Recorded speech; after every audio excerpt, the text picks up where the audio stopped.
আসসালামু আলাইকুম। আজকাল ফেসবুক जब भी খুলছে খালি ইয়ার বারা রোস্ট করছে। কি ফায়দা হলো রোস্ট করে? কি করা যাবে রাখ बता दो अफसर।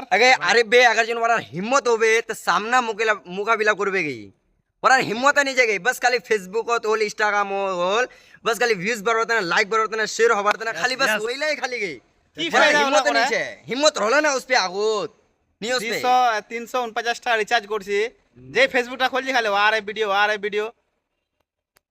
अफसर भाई कुछ बोलना चाहते हो आप? वरार वरार की बोल मरे बाजी वरार हिम्मत रोवे तो उस पे हमार सामना आमना रोज करे कोई फायदा करो कुछ भी लोग छे 3-4টা लड़का छे, বেশি নি छे 3-4টা लड़का বাঙালির ওদি বাড়েগা। सापुर खाने खास करा सापुर खाने हाँ इड्डा बात सही सापुर गलो खाने। इड्डा बात सही गलो सापुर শান্তি खाने করার নিছে বিহারের উলা তো সেই উলা তো দূরের হয়ে গেল আমার ইলা চামচালা খালি চামচালা কই আর কামনি ওরা খালি রোজ করা আর কই এইলা বাস